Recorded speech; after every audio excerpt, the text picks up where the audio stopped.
Eu sou o Sebrae e você pode me ver em cada empreendedor brasileiro, porque eu sou um, mas represento vários.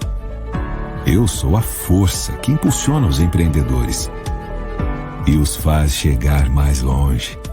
Eu sou o apoio para os pequenos negócios. Você pode me ouvir em várias vozes que contam histórias de grandes realizações, superações e conquistas. Eu sou o Sebrae. De quem é Sebrae?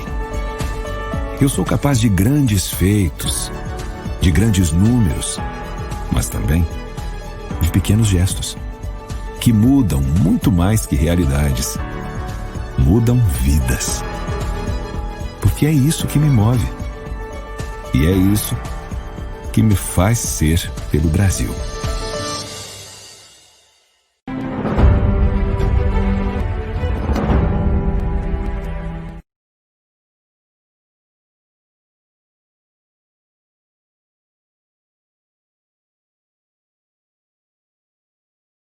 Olá, seja bem-vindo. Eu sou o jornalista Alessandro Carvalho. Este é um vídeo sobre o mercado de café, com perspectiva de mercado do café para 2020 e 2021. Vamos conversar com o consultor de safras e mercado, Gil Barabache, especialista no mercado de café, muitos assuntos a tratar. Desde já, aproveito para falar sobre a plataforma de safras e mercado. Você quer aproveitar 30 dias de acesso grátis à plataforma Safras, na área de café, escaneie o QR Code que está na tela e se inscreva. Após o cadastro, você receberá um login válido por 30 dias e poderá usar todas as funcionalidades da plataforma Safras. Desde já, agradecendo o Sebrae Rondônia, organizador desse nosso evento, dessa nossa conversa, desse nosso vídeo, e aproveito já agora para mostrar a nossa plataforma de safras e mercado.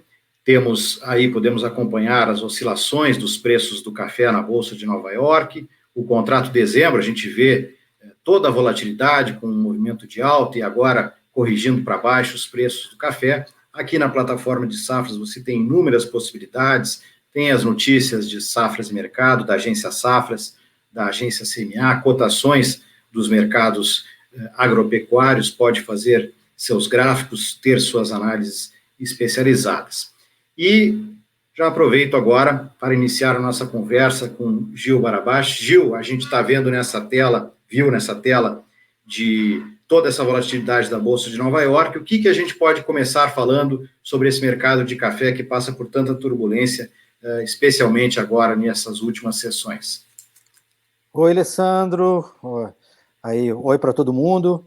Bom, realmente a gente vai ter bastante coisa para conversar nessa live aí, né? O mercado de café está bem volátil, né? Tem são muitas variáveis que estão interferindo nesse comportamento de preço, né? E a gente vai trabalhar um pouquinho, ponto a ponto, cada um desses temas, né? Eu queria começar aqui compartilhando com vocês uma tela, né?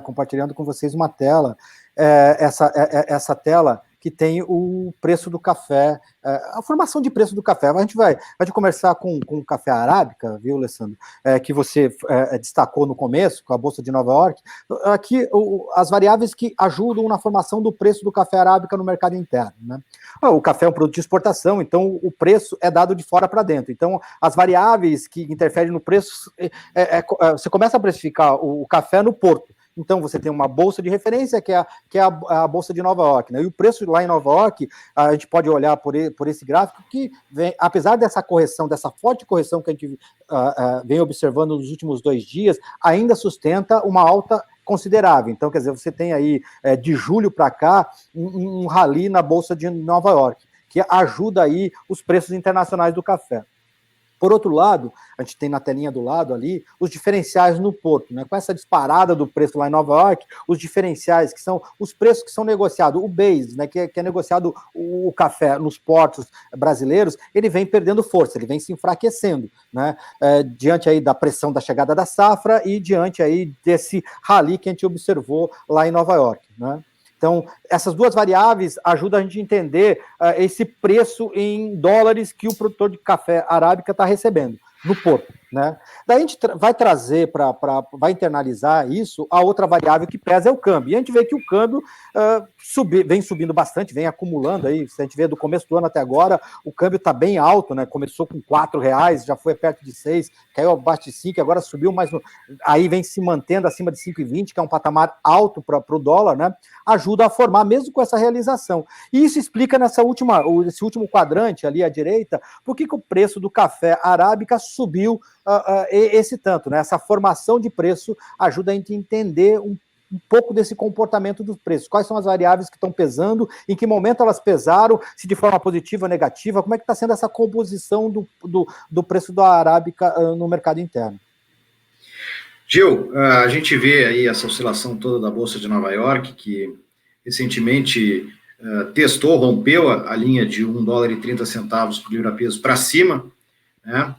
Primeiro, por que o mercado deu essa reagida tão boa, mesmo num ano de safra recorde? E depois, agora, por que reverteu esse movimento e está caindo tanto nesses últimos dias? Olha, aqui nessa segunda tela nossa aqui, a gente olha o comportamento de Nova York, né?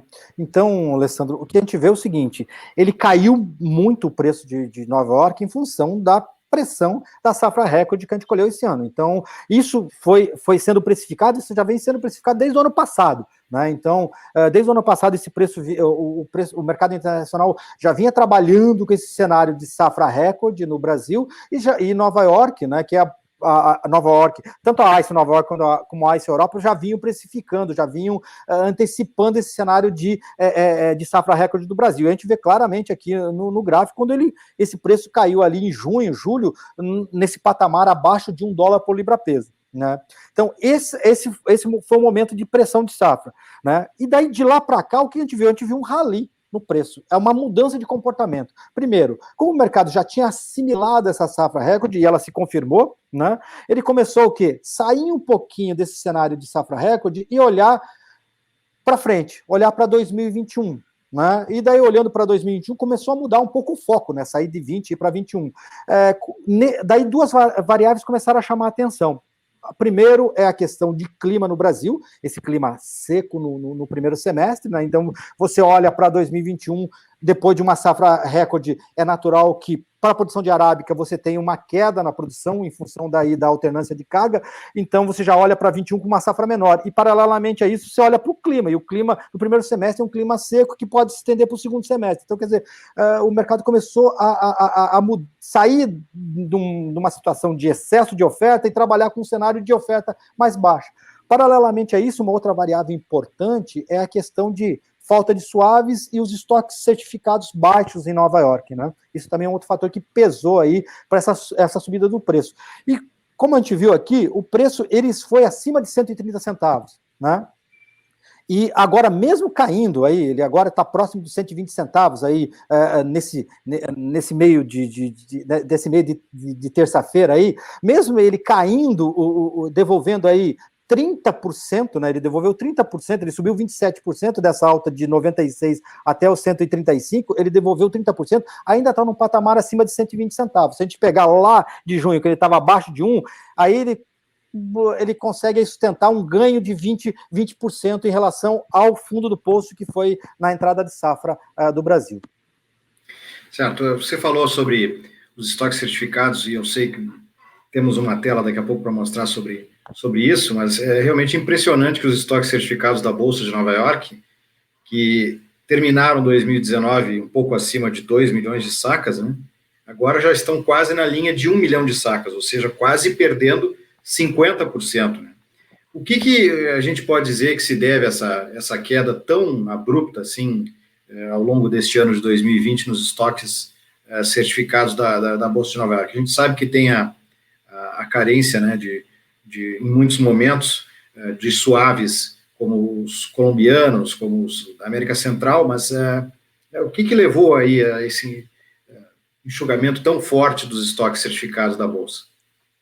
Olha, Alessandro, daí já compartilhando, a gente está olhando esse gráfico, basicamente o que você falou está aí no gráfico, a gente está aí com próximo de 1 milhão de sacas, que é um volume muito baixo, o menor desde janeiro de 2000, e são 20 anos, né? Lá em janeiro de 2001 ele rompeu essa linha de 1 milhão, né, de sacas. Então é um volume muito baixo. Ele se explica basicamente por isso que você mencionou, que é a questão de oferta menor de suaves, seja da Colômbia, seja da América Central. Esses cafés são os cafés que são mais certificados na Bolsa de Nova York, né? E só para tentar colocar em linha aqui com quem está nos assistindo, esses estoques certificados são os cafés depositados dentro dos armazéns credenciados da Bolsa de Nova York, né? Você teve uma escassez desses cafés, né? Então, quer dizer, diminuiu a entrega desses cafés para certificação em bolsa, e também, para explicar essa queda, né, quando a gente vê essa queda acentuada, muito café que estava lá dentro da bolsa saiu de lá e foi vendido no mercado físico, principalmente no mercado físico americano, porque a indústria norte-americana está muito agressiva, porque você tinha carência desses produtos, ela não conseguia comprar na América Central e na Colômbia, e daí ela olhou para esses armazéns e conseguiu, que como ela estava agressiva no preço, o pessoal, ao invés de deixar depositado o café dentro dos armazéns da Bolsa de Nova York, preferiu o quê? Vender no físico para essa indústria, porque elas estavam pagando mais. Isso aí fez com que o preço caísse, né? Então, esse foi um fator aí que ajudou os preços a subir em Nova York. Essa questão aí de pensar já na safra 21 e essa questão dos estoques muito baixos, né? Então, explica esse rally que a gente viu da metade do ano para cá. Certo. Bom, Gil, a gente estamos vivendo esse ano de pandemia, e isso influenciou muito os mercados de uma maneira geral, né? Mexeu muito com o dólar em relação ao real, em relação a outras moedas, preços do petróleo, de bolsas de valores, de commodities, de uma modo geral. O café não ficou imune a isso, mas assim como outros produtos agrícolas também se sustentou de alguma forma. E nós temos agora uma preocupação muito grande, justamente com o clima da safra brasileira de 2021, que é o foco agora do mercado de um modo geral. O período agora é de abertura de floradas, precisa chover para abrirem as primeiras floradas, e precisa que continue um regime bom de chuvas para o pegamento dessas floradas que vão resultar na safra do ano que vem do Brasil. Em meio a tudo isso, também essa questão da pandemia, quando vai chegar a vacina. Então, o mercado parece que tem tudo para manter um certo desequilíbrio e busca de um ponto, né? Por isso, talvez também tenha subido tanto e passado dessa linha de 130, e quando corrige, daqui a pouco parece que vai cair o mundo no mercado de café, não é, Gil? É exatamente isso, essa presença financeira, lógico, a gente está no meio de uma crise, essa crise do coronavírus, isso traz instabilidades, e o mercado de café não ficou imune a essas instabilidades, ele também reflete essas mudanças de um humor constante que a gente vê no mercado financeiro internacional. Como você bem citou, a questão da vacina, a questão de comportamento desses agentes financeiros. E aqui, ó, a gente tem uma tela que mostra muito disso, essa mudança de comportamento. Eu estou olhando aqui essa tela que tem a posição dos fundos, né? O que os fundos na Bolsa de Nova York para café, na ICE US para café, né, para café arábica, o comportamento desses agentes. Eles, na expectativa da chegada de safra do Brasil, da safra recorde, eles começaram a trabalhar com net negativo, ou seja, com uma carteira líquida negativa, né, e trabalhando aí precificando o excesso de oferta. Apostando na baixa. Apostando Exatamente. Na baixa dos preços. Apostando na baixa dos preços, sem dúvida nenhuma, né? E daí, o que eles começaram a fazer? Começaram a inverter isso. Você viu que essa inversão foi muito rápida, né? E tem muito a ver com tudo que você falou. Tem a ver com essa volatilidade financeira, né? Que você vai procurar uma proteção ali. E tem também a ver com os estoques certificados muito baixos, né? Então você tinha receio do chamado do squeeze na Bolsa de Nova York, que é o seguinte: você ter mais demanda do que oferta, e quando você não tem uma oferta física, isso aí pode levar a que o preço dispare. Então, essa proteção também houve, e, sem dúvida nenhuma, a questão do clima no Brasil, né? Porque, passado a chegada da safra recorde, agora terminou a colheita no Brasil, a cabeça do cara lá fora não está mais na safra 2020. Ele já começa a olhar para a safra 2021. E para a safra 2021, o que importa agora é chuva. né? E precisa de chuva regular, chuva primeiro para você abrir florada e depois para você manter ela, como você falou em relação ao pegamento. Então, esse quadro climático é fundamental daqui para frente. Né? E o que a gente tinha no primeiro semestre? A gente teve o quê? Chuva abaixo da média, déficit hídrico alto. E a gente começa a primavera ali também com chuvas atrasadas. A questão do Laninha, né? Olha, o NOAA já está indicando aí, tem 75% de chance de Laninha, quer dizer, ele está basicamente indicando que vai ter Laninha esse ano, indicando que tem Laninha esse ano, isso aí leva a atraso de chuvas no Sudeste, né? E tudo isso começou a pesar, e para você se proteger, seja de estoque, seja dessa questão da pandemia, seja dessa questão climática, os fundos entraram comprando pesado no mercado. E compraram aí, foram acima de 60 mil contratos líquidos comprados. Lógico, eles estão carregando uma posição comprada. Quando veio uma notícia de previsão de chuva para o final de semana no Brasil, eles começam a desmontar essa proteção. Você começa a olhar para frente, no último trimestre do ano, começa a chegar a safra da Colômbia e da América Central, quer dizer, a tendência é que aumente a oferta de café suave e daí você alivia aquela pressão de estoque muito baixo certificado, eles começam a desmontar toda essa proteção. E como você falou, o desmonte é muito rápido, né? Tão rápido eles foram a 135, foi acima de 130, como também veio rápido esse desmonte, né? Então, isso explica muito desse comportamento recente que a gente viu em Nova York. Sim, mas também a gente pode ver, daqui a pouco, se chove, vem a notícia das primeiras floradas e volta um padrão de falta de chuvas, a gente pode ver de novo também esse mercado de clima puxar para cima o preço novamente, não é, Gil?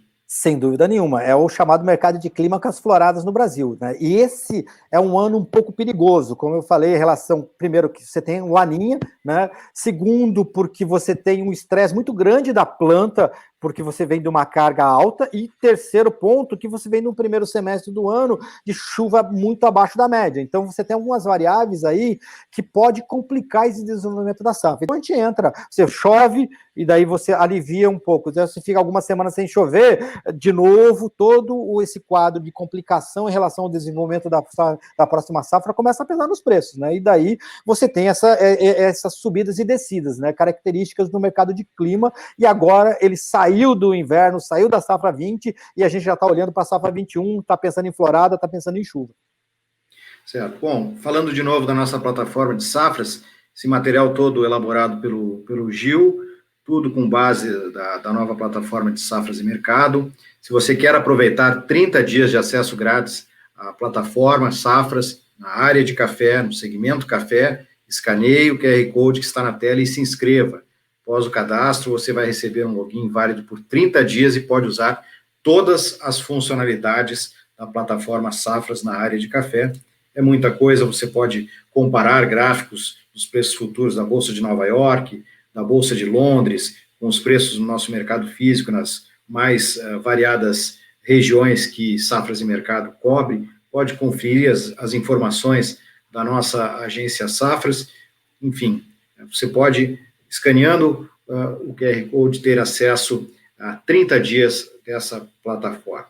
Gil, a gente pode aproveitar para falar um pouquinho também agora sobre o café robusta, a Bolsa de Londres, né, que também acompanha esse movimento, né, e nós temos, aproveitando para falar dos nossos amigos de Rondônia, produtores do café Conilon, que acompanham bastante as oscilações dos preços do café robusta na Bolsa de Londres, que vem seguindo essa trilha, assim, da Bolsa de Nova York, mas com algumas questões específicas, né, a gente vê tanto o preço do café Conilon no Brasil se valorizando bastante em relação aos arábicos, né, Gil? O que a gente pode falar do café robusta na Bolsa de Londres, sabendo que agora, no final do ano, entra a safra, né, do Vietnã, existem alguns comentários aí sobre algum problema produtivo também, e isso também, é claro, mexe com o mercado. Sim, sem dúvida. Como a gente fez ali para o Arábica, aqui é feito nessa telinha, a gente vê também o comportamento das variáveis que influenciam o preço do Conilon para a exportação. A gente sabe que o Conilon tem um peso muito grande da demanda doméstica, mas quando você exporta bastante do Conilon, você enxuga a oferta, e isso, de certa forma, mexe com o preço do equilíbrio do Conilon também. Mas o que vem puxando? Você teve também, a exemplo do que você viu em Nova York, lá em Londres, você teve uma puxada do preço do Conilon, né? Então, isso foi um fator de valorização dos preços do café, superado aí o gargalo da entrada da safra brasileira. O diferencial caiu, subiu vem se valorizando um pouquinho agora mais recentemente, mas também caiu na chegada da safra e agora vem subindo. E o dólar foi um grande fator, porque esse dólar alto, valorizado, como o que ele fez? Ele mexeu deixou o café Conilon bastante competitivo no mercado internacional. A gente teve algum problema de atraso ali na safra, na nossa safra, né? E também na safra de um dos nossos concorrentes internacionais, que é a Indonésia. Você teve escassez no Vietnã, porque eles já estavam na entre-safra e embarcaram muito, e teve menos oferta no final da safra. Então, abriu uma janela bem interessante, e essa janela foi bem aproveitada pelo exportador brasileiro, e isso ajudou a enxugar a oferta. Além disso, a gente teve um atraso no começo da colheita, no Espírito Santo, principalmente. Isso tudo o quê? Contribuiu para que o preço do Conilon subisse, né? A gente olha no último quadrante ali, o preço do Conilon aqui em Cacoal, né? Esse rally puxado aí pela ICE Europa, puxado pelo dólar, e mesmo com esse diferencial um pouquinho mais fraco, mesmo assim, o preço sustentou uma alta considerável, né? Puxado basicamente por esse cenário externo aí, em que o dólar favoreceu bastante, deixou o nosso café, o nosso Conilon bastante competitivo, né? E abriu espaço não só para o pessoal ali do Espírito Santo de exportar, como também o pessoal de Rondônia aproveitou essa janela e exportou, porque o preço estava bem atrativo. Certo, e a gente viu realmente, né, ao longo desse ano de 2020 até aqui, como um destaque nos embarques brasileiros.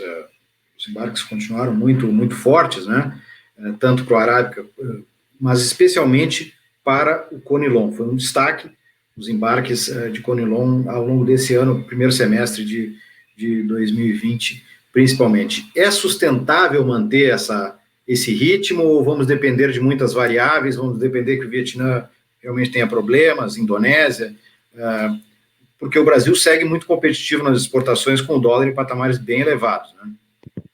Sim, o Brasil segue competitivo, mas essa janela ela depende também dos nossos concorrentes, né? O dólar também é desvalorizado, talvez não na mesma proporção, mas também você tem uma valorização do dólar em relação às moedas dos nossos concorrentes, que também ajuda. E além disso, você tem a chegada de safra dessas origens, né? Então, isso aí tende a diminuir um pouquinho a nossa janela. E mesmo porque agora, a partir de agora, né, quando você já exportou um volume grande, a lógica normal do nosso mercado, e a gente já percebe isso quando olha os diferenciais, é que esse Conilon que ficou no mercado, ele seja absorvido pela demanda doméstica.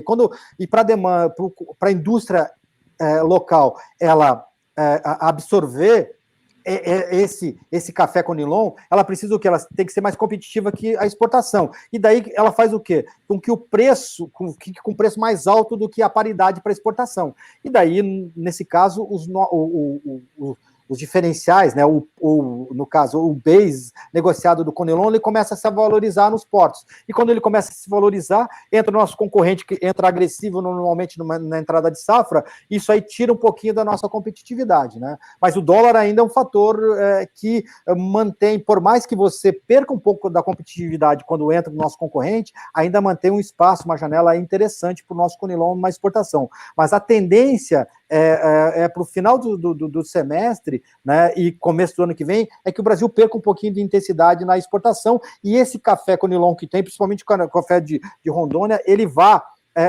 para o mercado interno. Se bem que o produtor de Rondônia sobrou pouco café para vender da safra, que ele aproveitou bastante esse rally dos preços para ir fazendo posições. Mas, assim, esse pouco, ele tende a ir para abastecer o consumo interno, e daí isso também, no caso do Espírito Santo, e tira um pouquinho da nossa competitividade, né? Tio, eu não sei qual é a próxima tela que você tem aí para nos mostrar, mas eu acho que dá para falar um pouquinho sobre... tá aí o preço de Londres. Uhum. Mas em Londres, a gente viu se tinha uma tela mostrando que tinha subido em Nova York, apesar da recente correção, 27%, né? Eu acho, não sei se eu estou enganado. Uhum. E Londres ali mostrando justamente os 20%, com essa pressão da safra, levando o preço à mínima do ano, lá embaixo, como dá para ver nesse gráfico, né? Mas, em linhas gerais, o café robusto em Londres segue o traçado de Nova York, afora alguma questão muito específica do café de produção do robusta, como o Vietnã, o Indonésia, e até algum problema de safra específico no nosso Conilon, né? Mas Londres me parece que, apesar de ter esses movimentos bruscos, né? Quando subiu e também quando cai, um pouquinho, tem se mantido um pouquinho melhor sustentado em relação à Bolsa de Nova York, né? Ou seja, um pouco mais, talvez, suave esses altos e baixos, né? Da Bolsa. Eu não sei qual é a informação que você tem visto sobre a produção do Vietnã, né? Mas qualquer problema que surja agora, né, pode promover aí alguma mudança de patamar no preço, não só em Londres, como também em Nova York. Sem dúvida nenhuma, Alessandro. E a gente vê essa diferença basicamente aí, um pouquinho de um avanço um pouquinho mais expressivo de Nova York em relação a Londres, ela se dá basicamente pelaquela questão dos estoques certificados ali, que deu uma intensidade um pouquinho maior nos preços, né? Mas se a gente olhar para o mercado, né, você vê que subiu bastante também o preço do café do Robusta lá em Londres, né?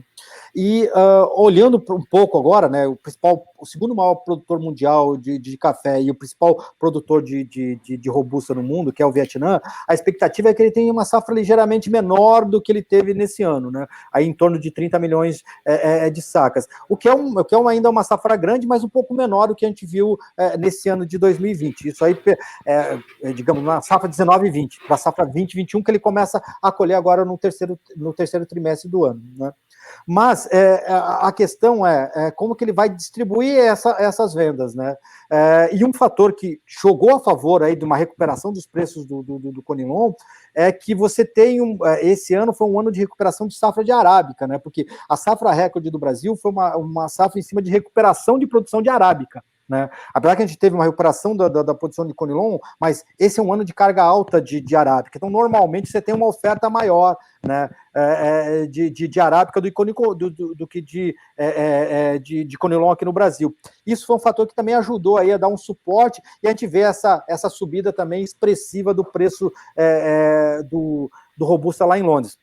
Um fator aí da questão dessa menor disponibilidade, e essa questão aí, nesse final de temporada aí, com um comprador tendo que buscar alternativas aí, porque o Vietnã não estava dando, não estava conseguindo atender as necessidades, daí abriu espaço aí para principalmente aí uma janela bem importante para o Brasil, lógico, aí aproveitando também esse dólar alto, então isso aí foi muito bom para o nosso produtor. A tendência é que a gente perca um pouquinho disso aí com a chegada desse grande concorrente aí no segundo trimestre, começo do ano que vem, mas ainda assim vai ser um ano bastante interessante, um ano de exportações altas e um ano aí de preço sustentado aí para o produtor de Conilon, principalmente ele que já vendeu um percentual bastante elevado da safra. Certo. Gil, falando um pouquinho ainda de cenário externo, né, das relações de oferta e demanda, a gente tem como uma questão muito importante o consumo, que foi afetado pela pandemia, né? Tivemos aí fechamento do comércio em todos os países consumidores, né? Então, aquele consumo que se chama fora do lar, em cafeterias, restaurantes, lojas, né? Isso despencou, houve uma compensação de um crescimento do consumo de café no varejo para dentro do lar, né? Mas é claro que houve uma questão foi prejudicado o consumo em linhas gerais, o que se espera. O consumo cresce normalmente a uma taxa de 2,5%, 3% ao ano, né? E mudou bastante esse ano. Até houve quem falasse em queda no consumo, né? Mas outros já falam um consumo crescente, mas pequeno, o aumento do consumo. E a OIC, Organização Internacional do Café, tem revisado, né? Muda, uma hora fala em superávit na oferta, outra hora fala em déficit na oferta, né? Em relação a 2019 e 2020, mudou no último número de um déficit na oferta para um superávit, novamente, na oferta de café. E você tem aí uma tela justamente sobre a oferta e demanda mundial, segundo números do Departamento Norte-Americano de Agricultura. O que dá para se falar aí? Olha, realmente o que aconteceu em relação ao consumo é que houve... A perspectiva é o seguinte, né? É que você não vai ter uma queda no consumo. É o que você falou, ele vai crescer de uma forma menos acelerada do que vinha anteriormente. Quer dizer, não, a ideia, no caso, esse número aí do USA, do Departamento de Agricultura dos Estados Unidos, está apontando um crescimento, isso é do último relatório, né, do final do ano passado, né, perdão, da metade do ano, agora de junho, né. Ele aponta um crescimento de 1,4% no consumo doméstico, né, ligeiramente abaixo, porque ele pega parte ainda de parte sob efeito da pandemia e parte sem o efeito da pandemia, né? Mas a ideia, se você pegar num ano como um todo, no ano de 2020, por conta do efeito da pandemia, é que você, daí olhando os dados da OIC, é que você tem um crescimento menor no ritmo de consumo. E ele volte, a partir do ano de 2021, à normalidade, né? Então, se você pensar em termos gerais, né, o efeito não foi tão drástico, a gente não teve uma queda do consumo, isso é positivo, ele só cresceu um pouco menos, onde a gente pode ter sentido um pouco mais, e daí isso, principalmente aí no auge da crise do coronavírus, é a questão aí de consumo de café com valor agregado maior, né? O consumo de café mais caros, teoricamente, né? Porque é natural, quando você tem uma crise, uma queda de renda, você também diminui o consumo desses cafés, mas em termos gerais, se não houve queda, houve um crescimento menor no consumo geral de café, o que é positivo para o setor. Sim, nesse quadro aí aparece ali o superávit global de quase 10 milhões de sacas, né? Uhum. E crescimento nos estoques, né? E um estoque de consumo perto de 25%, que representa um abastecimento relativamente tranquilo, e justamente um cenário tranquilo para o comprador. Por isso, né, Gil, que é tão importante agora, esse período agora de floradas, de clima, para a formação da safra do ano que vem do Brasil, que vai ser um aspecto absolutamente chave. Clima favorável, vai atenuar a bienalidade para o próximo ano, né? O Brasil pode chegar mais próximo de um potencial, né, produtivo, mas problema climático pode mudar esse cenário de abastecimento tão tranquilo assim como, de qualquer forma, como está falando esse teu quadro, Gil, isso acaba limitando um pouco a uma projeção de um salto mais gigantesco nos preços, né? Exatamente, isso é porque por mais que você tenha, quando o preço sobe demais, né, como subiu recentemente, aparece vendedor no mercado, né, e ainda tem bastante café, o Brasil está exportando e vai exportar um volume grande de café esse ano, né, então quer dizer, você não tem, por enquanto você não tem problema no abastecimento, você tem oferta grande no mundo, né, e esses preços altos, eles estimulam, então, de certa forma, essa correção que a gente viu nesse comportamento do preço, ela é limitada por conta desse cenário de curto prazo, você tá olhando, o foco já é para a safra 21, mas a safra 20 ainda pesa e limita esse avanço, então ele tende a ser mais gradual, eventualmente foge, como a gente viu recentemente, essa puxada nos preços em função da proteção climática e da questão dos estoques certificados, mas depois ele volta e procura aí uma acomodação, que nem a gente está vendo agora, né? Por conta do quê? Por conta justamente que o cenário ainda que físico disponível ainda é um cenário tranquilo no abastecimento. Externo e internamente também. Aqui o nosso quadrinho de oferta e demanda para o Brasil, Alessandro. E daí a gente olha também isso, quer dizer, a gente pega essa safra 2021, a gente trabalha aí com uma produção de 68 milhões de sacas, e daí a gente está projetando exportações para essa temporada de quase 42 milhões, né? 41,75 milhões. Recorde de novo, né? Exatamente. Recorde de novo, né? E daí, se a gente olha para 19, 20, que foi essa que acabou, olha os estoques baixos que a gente teve ali. né? Esses estoques baixos, sabe o que justifica esse estoque baixo? O dólar muito alto que fez com que acelerasse as exportações, inclusive de Conilon, que você citou anteriormente, né? Então, esse dólar muito ativo fez muita gente limpar os estoques no final da safra para aproveitar esse mercado, né? E daí os estoques ficaram muito baixos, né? E daí depois veio a safra recorde. Então, mas você tem estoque baixo com a safra recorde que vem chegando, você tem aí uma oferta grande, essa oferta, a boa parte dessa oferta, o consumo interno ele cresce pouco, então ela vai para a exportação, né? Então por isso que a gente está projetando esse nível recorde. Mesmo assim, os estoques devem crescer, mas ainda dentro de um nível, se você pegar 4 milhões de sacas ali arredondando, ainda é abaixo de 18, 19, né? Entendeu? Sim. Isso aí põe em risco, isso aí chama atenção. Olha, se você não tiver uma safra 21, a próxima safra 21, 22 grande, você tem estoque aqui, tá certo que você vai crescer os estoques, mas eles não são tão abundantes assim. E daí explica também muito desse comportamento que a gente viu em Nova York, se tiver algum problema na safra, que você também ressaltou agora recentemente, né? Olhando esse quadro aí, é interessante que, primeiro que 2019 e 2020, aquele estoque ali de 1,2 milhão de sacas é quase zero, né? Exatamente. E nem aparece nada parecido com isso nesses nossos anos anteriores, como mostra no gráfico.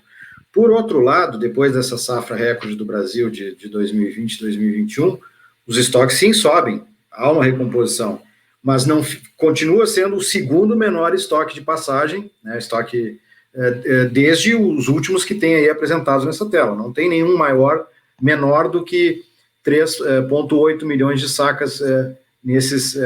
Claro, tem 1,2, mas antes disso é o que tem. É só uma recomposição de estoques. Ainda está numa linha perigosa, né, Gil? Se não tiver uma safra no ano que vem que, mesmo sendo menor, seja uma safra de ciclo baixo, mas uma boa safra, acaba sendo um período que vai ter um pouquinho mais de aperto na oferta. Né?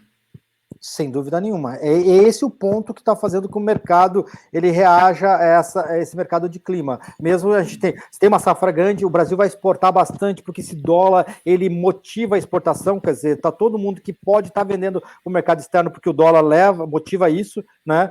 Então, mesmo assim, você vai ter uma recuperação dos estoques, porque os estoques estavam muito baixos no final de 19 e 20, né? E você vai ter uma recuperação do estoque, mas ainda dentro do nível, que nem você ressaltou, dentro do nível ainda baixo. Se a gente pegar a relação estoque-consumo, olha só, imagine para quem compra café aqui no mercado interno, no final de 19, a relação estoque-consumo era de 5%, quer dizer, você tem um risco de abastecimento. Sim. Agora, mesmo com uma safra recorde de 2021, essa relação passa para 16%, é abaixo dos 23, dos 21, dos 29, dos 24 que a gente teve anteriormente, né? É uma situação ainda de não é tranquila para o abastecimento, né? E daí você projeta para 21. Então é preciso que você tenha uma safra menor, ela vai ser uma safra menor em 21, mas ainda precisa de uma safra boa em 21. Qualquer coisa que coloque em xeque ou derrube essa safra, é motivo para você corrigir esse preço de equilíbrio para cima. Então, o mercado está muito sensível à questão de clima nesse momento. Interessante que nos quadros anteriores, falando da oferta e demanda mundial, havia até aquele comentário ali no quadro do USDA, que o estoque ainda é confortável para o consumidor. Né? Tem uma relação confortável para o consumidor. E até por isso tem essa limitação de alta para os preços na Bolsa de Nova York no mercado internacional. Porém, temos aqui uma questão na nossa relação oferta e demanda do Brasil, um cenário bem mais justo, né, em relação a essa relação estoque-consumo, que lá fora está 25%, para nós está 16%. Exatamente. Esse é o ponto. Você tem, internacionalmente, você tem uma maior tranquilidade, mas se olha internamente, ela não é tão tranquila, né? Então, isso aí pode interferir, de certa forma, no cenário global, né? Porque o seguinte, a gente está. Essa safra que a gente está colhendo agora é uma safra dos nossos concorrentes, que eles estão começando a colher, é a safra 2021. A gente vai olhar para 21, 22. Se por acaso tiver um problema na safra brasileira, uma safra menor, vamos bater na madeira, uma safra muito menor, tiver algum problema na safra 21, e daí depois se não tiver também uma safra boa dos nossos concorrentes, ou ela é insuficiente, que não compense, você começa a mudar esse quadro. O que a gente está olhando aqui para o Brasil? Lógico, a safra do Brasil é grande, né? E essa situação confortável muito se dá porque o Brasil vai exportar muito café. Mas só que ele exportando esse tanto de café, ele fica com saldo pequeno, ele não tem sobra. E daí coloca em risco o abastecimento futuro, porque você tem pouca sobra. Você tem outras origens sobra. Mas, a partir do momento que se tiver um problema no Brasil ele não tendo sobra, ele vai ter que usar desses concorrentes. Você começa a diminuir esse quadro de tranquilidade. O preço de equilíbrio no mercado internacional ele se dá muito pela situação de tranquilidade do comprador ou não, pensando pelo lado fundamental. Se ele se sente tranquilo, você tem dificuldade do preço subir. Agora, se ele começa a perceber que existe risco no abastecimento, ele já começa a refletir de uma forma mais intensa o movimento de alta ou riscos de falta de produto, né? Então, o que a gente está vendo agora? A gente passou no momento em que ele estava muito tranquilo, até a entrada da safra brasileira ele estava muito tranquilo, por isso que eu falo muito em mudança de foco, né? Então, até 20 ele estava muito tranquilo, para 21 começa a mudar um pouco o foco, começa o quê? Pode gerar o quê? Um pouco mais de dificuldade no abastecimento, e daí é natural que haja proteção em termos de preço, e esse preço suba e se mantenha sustentado num patamar mais alto do que a gente viu em 2020. Isso em dólares, né? Sem pensar na relação cambial que a gente vai ver daqui a um pouquinho mais à frente. Gil, eu não sei se a gente pode falar agora sobre comercialização no Brasil, que eu não sei qual é o... tá. Eu ia falar só um pouquinho de florada antes, Alessandro, que está na nossa linha aqui, sobre as floradas, como elas são importantes. A gente já trabalhou essa questão do déficit hídrico, da carga baixa, e daí aqui a previsão para o trimestre, setembro, outubro e novembro. O que levou esse nervosismo que a gente viu climático agora? A gente vai ter um trimestre, setembro, outubro e novembro, de chuvas... se comparar com 2019, de chuvas iguais ou ligeiramente abaixo do que a gente viu em 2019. O principal problema é que o setembro aqui, que a gente já está na metade de setembro, é de chuva muito abaixo do que a gente viu em 2019. É só comparar 20 de setembro com o setembro aqui de 2020, né? Que a gente vê aqui muito vermelho, né, muito escuro. Isso quer dizer, quanto mais verde, mais chuva. Quanto mais vermelho, menos chuva. E a gente vê aqui que o setembro de chuva, pouca chuva nas regiões no Brasil como um todo, e principalmente nas regiões de café, né? E isso a gente está vendo, né? Agora se espera que você tenha chuva agora nesse final de semana e na próxima semana, início da próxima semana, dá uma aliviada, mas só que o grande receio é o seguinte: se chover agora e interromper chuva, e tem gente, os mapas estão indicando isso, você interrompe chuva e ela só volta em outubro, você fica com um tempo muito grande sem chuva. Isso pode comprometer aí o desenvolvimento, ou o que você bem frisou lá no começo, a questão do pegamento, né? Então, por isso que o mercado de clima, por mais que você tenha tido um alívio agora com essa previsão de chuva, ele ainda vai ficar no radar por um bom tempo e ainda vai trazer volatilidade para os preços do café. Bom, é verdade, essa questão climática aí vai ser o foco do mercado por boas semanas daqui para frente. Mas, Gil, falando da comercialização agora do café no Brasil, é interessante esse ano justamente agora a gente pode falar do câmbio. Esse ano de 2020 é um ano que o produtor aliou uma safra recorde, muito volume, com um preço bem remunerador, né? Por quê? Os principais fatores formadores de preço, que são a Bolsa de Nova York, né, e o dólar, quando um não ajudou, o outro ajudou, né? Isso quando não foi os dois que estavam ajudando.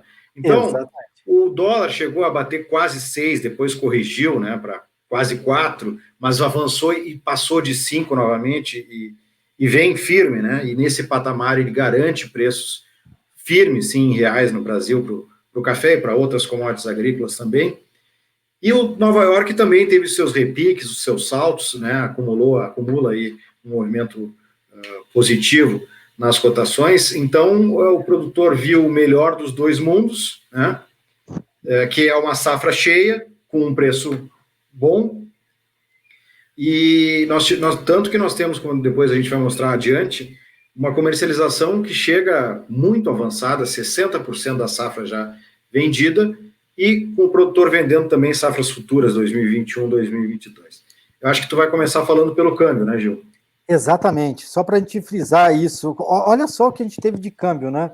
Se a gente pegar do começo do ano até agora, eu peguei de junho só, esse movimento aí de acomodação, mas a acomodação ainda num patamar alto, o dólar está acima de 5, acima de 5 é um patamar alto de dólar. A gente não pode esquecer que a gente começou esse ano com dólar a 4, né? E a expectativa no começo do ano era que ele pudesse ir a 3,60, né? E ele foi a 6. Né, ele chegou a 6, né, depois ele caiu, veio abaixo de 5, depois subiu de novo, foi a 5,60 e agora está girando em torno de 5, acima de 5,20, né, que é um patamar alto, um patamar que explica muito desses preços em reais, explica muito do que você adiantou em relação à comercialização. Só que é o seguinte, qual que é o cenário? Hoje você está pensando a safra agora, mas você também está pensando safras futuras, né? Hoje o produtor deve estar pensando, principalmente o produtor aí de Rondônia, está pensando o seguinte, beleza, eu já vendi quase toda a minha safra, eu estou pensando agora, está começando a florada, eu estou pensando na minha safra de 2021 já. Como é que vai ser? O cenário é positivo ou não é positivo?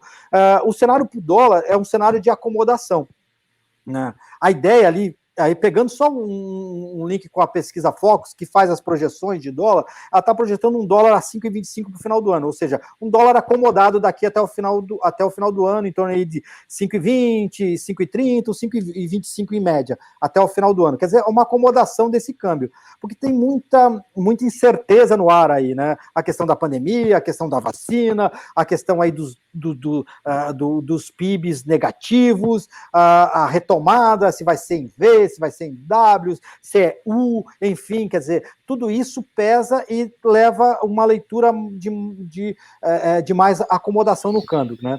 Tanto é que a perspectiva em relação a crescimento, a gente teve algumas semanas atrás, e ela muda muito, né? Esse humor e essa perspectiva, ela muda muito. Algumas semanas atrás, você estava muito mais otimista em relação à retomada da economia, né? Todo mundo dizendo que ia ser um V e tal, e a coisa perdeu um pouquinho de fôlego e, pro jeito, o que prevalece hoje é que a retomada da economia, ela, tanto interna como externamente, ela vai ser mais lenta, mais gradual, e ela vai ser segmentada. Alguns setores vão reagir de uma forma melhor e outros de uma forma pior, né?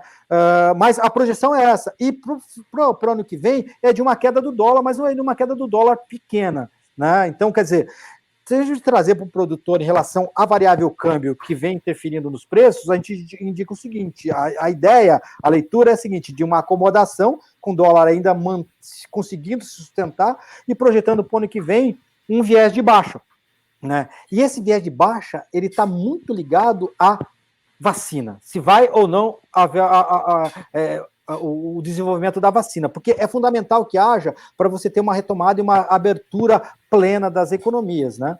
E daí depois, daí com uma retomada da economia e com a redução dos riscos, das incertezas, é natural que o câmbio volte um pouquinho. Esse é o cenário que se desenha aí para câmbio, né? E aí a comercialização.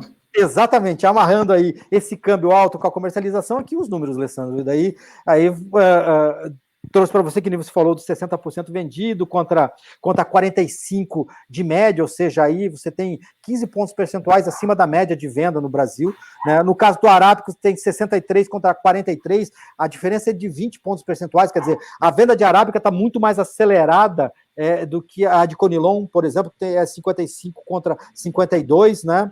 Mas você vê ali o estado de Rondônia já com 74%. Por isso que eu falei de que tem pouco café, porque já está 74% vendido contra 66%, né? Rondônia é 74% vendido, de uma safra estimada em 2,7 milhões de sacas, já 2 milhões de sacas já foram comprometidas, né? Em relação aos outros estados, é o estado bem mais avançado realmente na comercialização, teve também como destaque até embarques, né, nesse ano, e o produtor, com certeza em Rondônia, aproveitou também, como os outros produtores pelo Brasil, os movimentos, né, positivos que houve nas bolsas de futuros e também do dólar. É um ano que o produtor, eu acho que aproveitou mesmo, fez como se diz, o dever de casa, assim, de esperar, de esperar, mas não esperar demais, né? Esperar o preço, o momento correto de uma subida de bolsa para adiantar uma comercialização aqui e dosando a oferta sem pressão, né? Mas aproveitando esses movimentos de alta de dólar e de bolsa. Eu acho que o produtor fez tudo certo por enquanto, né, Gil, esse ano. Sim, sem dúvida nenhuma. A questão aproveitou, o que eu digo, ele soube trabalhar dentro da curva. A curva era positiva de preço, ele soube aproveitar. Foi fazendo, foi escalonando posições, foi aproveitando hora dólar, hora a bolsa que melhorou, hora interesse de comprador interno ou externo, ou era exportação agressiva, ou era a indústria interna agressiva, talvez por conta, algumas vezes por conta de câmbio, outras vezes por conta do preço internacional, mas o importante é que ele soube o quê? Aproveitar essa puxada do preço e fazendo posições, né? Então, isso aí trouxe para ele uma situação mais tranquila. Hoje, ele está bem vendido e mais capitalizado. Isso é muito legal. Dentro de o quê? E a gente não pode esquecer que ele está colhendo uma safra recorde. E do Conilon também, que a gente vem num processo de recuperação da produção de Conilon interna, né? Não é só a Arábica. O Arábica era esperado por conta da alternância de carga, mas o Conilon vem de um processo de recuperação da produção. Quer dizer, então, teve café, né, alguns problemas que a gente viu ali no Espírito Santo, que também ajudou, não só atraso, mas também com probleminha de quebra, né? Mas teve bastante café e ele soube aproveitar, como você falou, soube aproveitar os momentos, escalonar as posições, então ele está mais tá bem vendido e capitalizado, que é extremamente legal da gente ver um momento bem interessante, bem positivo para a cafeicultura brasileira. E o que é interessante falar até sobre o Conilon, falando do Conilon de Rondônia, né, do Conilon de modo geral no Brasil, é que o Brasil tem evoluído muito, não só em produtividade, em produção, mas em qualidade do café Conilon, né, Gil? Tem sido um destaque isso.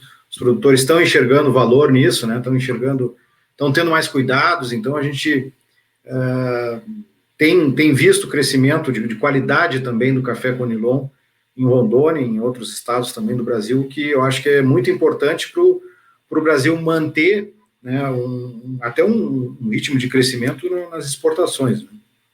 Sim, sem dúvida nenhuma. O que a gente percebe é o seguinte, houve recentemente um processo de rejuvenescimento do nosso parque cafeeiro, e isso possibilitou o quê? Um salto de produtividade. Isso é muito legal, porque você ganha produtividade, você reduz seu custo médio, e teu custo médio, quando você reduz teu custo médio, você amplia a tua margem, né? Porque é o seguinte, você reduzir teu custo e receber o mesmo preço, quer dizer, você está aumentando a tua margem. Quer dizer, além disso, então, você teve duas pontas que o produtor soube aproveitar nos últimos anos. Primeiro, reduzindo seu custo através do aumento da produtividade do custo médio, o que já jogou para baixo o custo. Além disso, o preço subiu, né? Então, a margem dele melhorou. E isso aí é muito saudável, muito positivo para todo o ciclo cafeeiro, porque você dá uma injeção de rentabilidade que é importante, e essa rentabilidade ela vai sendo refletida em novos investimentos, né? É uma visão muito mais empresarial do negócio e bastante positiva como um todo, e ela naturalmente, ela não passa só na questão da produtividade, ela também vai passar pela questão da qualidade, né? E na busca de mercados cada vez mais exigentes, né? Então isso também é bem legal, esse salto tanto de produtividade como de qualidade, como de visão comercial que a gente tem percebido na cafeicultura brasileira. Gil, eu acho que nós estamos se encaminhando mais ou menos para o final da nossa live, e eu queria o que a gente pode falar para o produtor como dica, como recomendação, né, e especialmente para o nosso produtor de Conilon de Rondônia, né, o que a gente pode falar para os produtores que até aqui vem dando show na comercialização, aproveitando sempre esses momentos positivos, mas o que a gente pode dizer para eles em relação a mercado interno? Olha, a gente vê o seguinte, olha aqui, peguei uma telinha nessa última tela que os preços do Conilon lá em Cacoal, né, esse salto de preços, né, a gente viu que tem pouco café disponível, né, já foi vendido a boa parte da safra, né, a ideia é que agora, já que ele já está mais capitalizado e bem vendido, ele pode administrar melhor essas vendas. Mas o foco dele deve ser em duas variáveis, principalmente. A questão de dólar. Essa volatilidade de dólar pode gerar novas oportunidades para ele fazer essas vendas, né? E um outro ponto interessante é a questão de clima. Esse mercado de clima também pode trazer aí algumas flutuações interessantes. Então, ele prestar atenção nisso, né? E escalonando. É o que eu sempre falo. Procura trabalhar na curva. Se a curva for ascendente, melhor, né? Mas agora, de uma forma que ele, como ele já está mais tranquilo, ele pode administrar melhor, né? Ou seja, escolher melhor a oportunidade que o mercado tende a oferecer nesse restante de safra, né? Como tem menos oferta disponível, o foco vai ser na indústria e pode aí gerar alguns pontos interessantes para venda. Então, essa seria a dica. De olho em clima e câmbio e fracionar um pouquinho mais as vendas e tentar trabalhar na curva, buscando aí essas flutuações de mercado de uma forma um pouquinho mais dosada com esse fim de safra, né?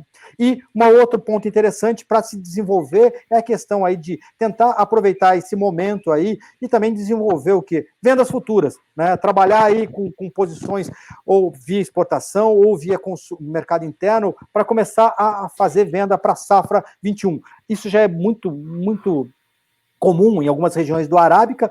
No Conilon você tem algumas empresas que trabalham isso, e acho que é interessante o pessoal aí de Rondônia começar a desenvolver. Por quê? Porque extremamente, hoje você tem uma oportunidade cambial muito legal, e você tem também o preço puxado no mercado internacional. Você pode aliar essas duas variáveis positivas e trazer para o teu preço em reais. Com o teu custo mais baixo, você começa a fixar margem para frente, né? E quando você começa a fixar margem para frente, você já entra 21 com uma rentabilidade fixa, né? E dentro dessa rentabilidade, já trabalhando dentro dessa margem, com essa rentabilidade, você pode planejar melhor os teus investimentos e como você vai trabalhar a tua comercialização, a tua safra, enfim, o teu negócio café como um todo. Também acho que é um ponto interessante para o produtor aí de Rondônia começar a desenvolver aí trabalhar com essas posições de venda futura, principalmente física via termo, né? Ou focada para exportação para aproveitar esse momento, ou também trabalhar junto com as indústrias esse segmento. Acho que é um ponto que poderia ser desenvolvido aí pelo pessoal em Rondônia. Bom, nós vamos nos aproximando então do fim, Gil, mas ainda é tempo. Ó. Se você quer aproveitar 30 dias, e você deve aproveitar 30 dias de acesso grátis à plataforma Safras no segmento café, escaneie o QR Code que está na tela e se inscreva. Após o cadastro, você receberá um login válido por 30 dias e poderá usar todas as funcionalidades da plataforma Safras. É muito importante que você busque essas informações, né, para os seus negócios, e a plataforma Safras é completíssima para isso. Gil, não sei se tu tens um recado final? Não, eu acho que era esse o recado final aí, parabenizar aí o Sebrae pela iniciativa, ao produtor aí de Rondônia por esse amadurecimento, tanto produtivo como comercial, que é extremamente importante, né? E me colocar aí à disposição, não só eu, Gil Barabás, como as Safras aí para o Alessandro, que é todos nós aqui, colocar à disposição aí para dúvidas, enfim, para vocês conhecerem um pouquinho mais os nossos serviços, né? Era isso que eu tinha para falar por último. Tá certo. Eu agradecendo mais uma vez, então, o Sebrae Rondônia. Foi um prazer poder conversar com o Gil sobre o mercado de café, perspectivas do mercado de café para 2020 e 2021. Até uma próxima. Um abraço a todos. Um abraço a todos.